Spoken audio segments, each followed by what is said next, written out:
Alors je vais reprendre la Merci à vous. chronologie des événements qui vont nous mener à ce traité de Turin de 1816 avec ce magnifique panneau. Alors tout d'abord 1792, donc 1792 les troupes révolutionnaires arrivent dans cette région, arrivent en Savoie et vont donc annexer cette région et créer le département du Mont-Blanc. Alors un personnage, Anne-Pierre de Montesquieu Fensac, qui dirige cette armée révolutionnaire et qui va recevoir l'ordre, après avoir annexé la Savoie, d'envahir Genève. Il va se rendre vers la cité. Lorsqu'il arrive au pied de ces fortifications, eh bien, Genève a entre-temps fait appel à Berne et Zurich. Donc finalement, il va décider, sans en recevoir ou même sans en demander l'autorisation, de négocier avec Genève. Donc là, il va tomber en disgrâce. Alors on a une charmante légende, une charmante petite histoire qui dit que Montesquieu se trouve dans le domaine de Micheli où il a établi ses quartiers et qu'il va avoir juste le temps de sauter par la fenêtre pour échapper à ses poursuivants. Donc c'est un répit pour Genève jusqu'en 1798 et en 1798, Genève est envahie par la France et devient le chef-lieu du département du Léman. Alors vont suivre 15 ans, 15 années d'occupation napoléonienne pour la cité genevoise.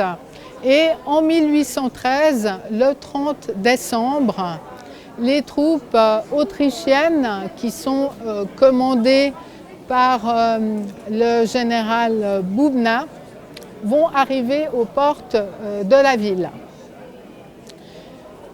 Les Français vont finalement décider de quitter Genève au matin par la porte de Rive et les Autrichiens arrivent quelques heures plus tard par la porte de Cornavant. Donc finalement, ça se passe assez bien pour les Genevois. Genevois qui étaient inquiets.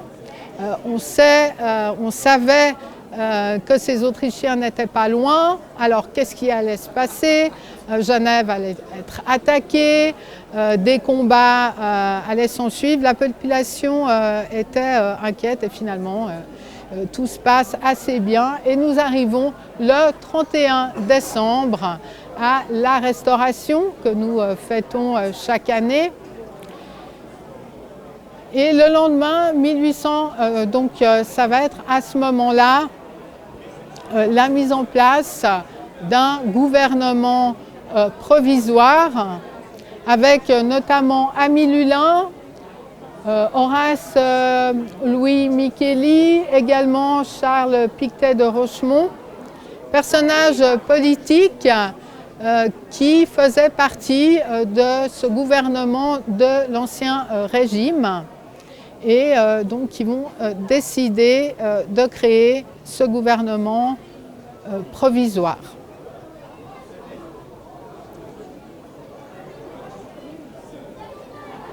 Alors la question qui va se poser à partir de ces premiers jours de 1814, que va devenir Genève? Genève qui était une cité-État. En ce début du 19e siècle, eh bien, c'est plus tellement d'actualité. Alors finalement, décision qui est prise, qui est plutôt orchestrée par les Alliés, par les vainqueurs de Napoléon, c'est que Genève devienne un canton suisse. 1814, c'est le premier traité de Paris. Les Alliés se trouvent donc dans la capitale. C'est la Restauration qui est orchestrée par Charles-Maurice de Talleyrand-Périgord, qui va donc former le nouveau gouvernement. Napoléon Bonaparte est déchu, on va l'envoyer donc à l'île d'Elbe. Et c'est Louis XVIII qui va remonter sur le trône. C'est le retour de la monarchie en France. Traité de Paris, donc Charles Pictet de Rochemont va se rendre à Paris où il représente Genève et c'est le début des négociations en ce qui concerne l'entrée de Genève comme nouveau canton helvétique.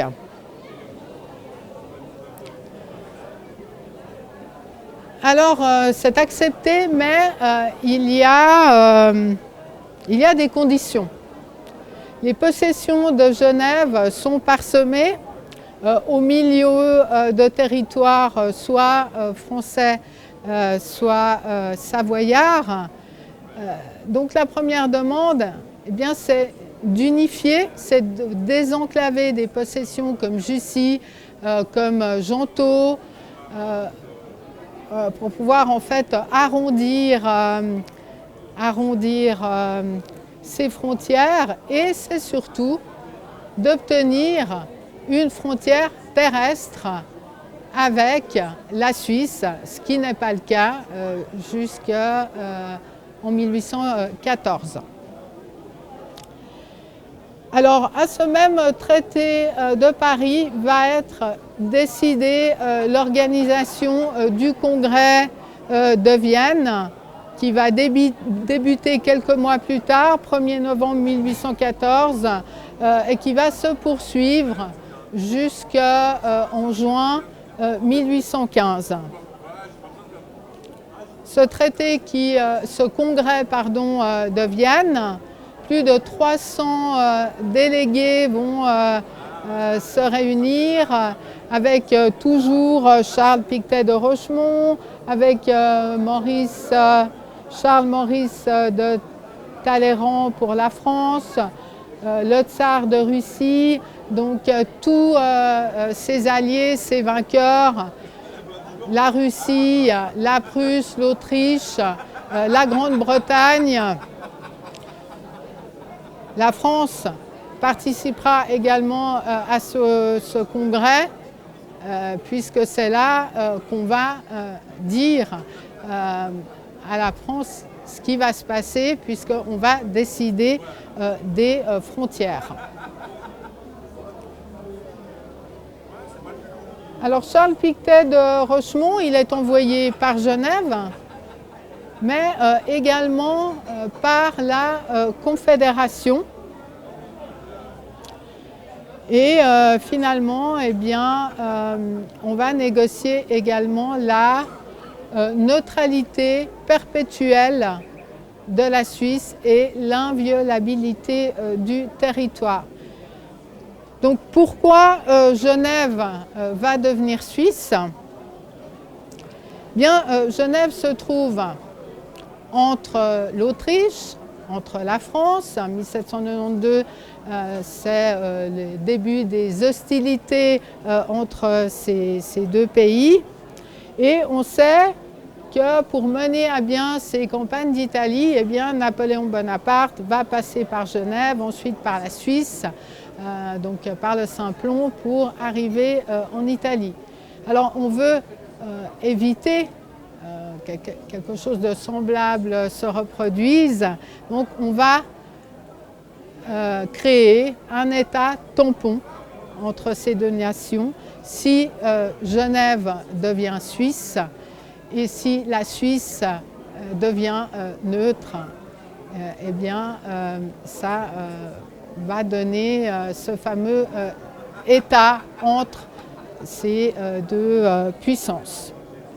Alors, en ce qui concerne, pour que Genève devienne Suisse, devienne ce nouveau canton helvétique, pour unifier son territoire et pour avoir une frontière terrestre avec le canton de Vaud, eh bien, Genève doit récupérer des communes françaises et des communes savoyardes.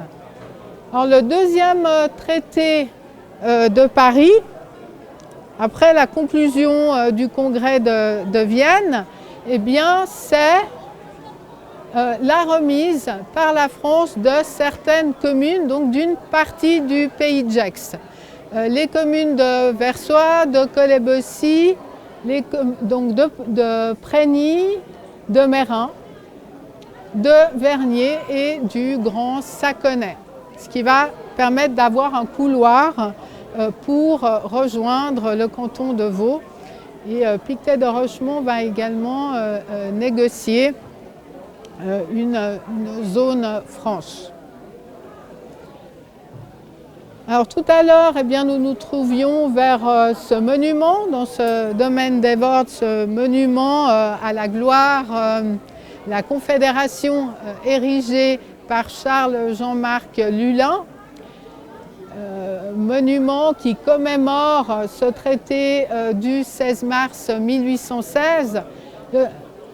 Donc ce traité de Turin, c'est le dernier acte de tous ces événements et c'est la cession de communes savoyardes à Genève.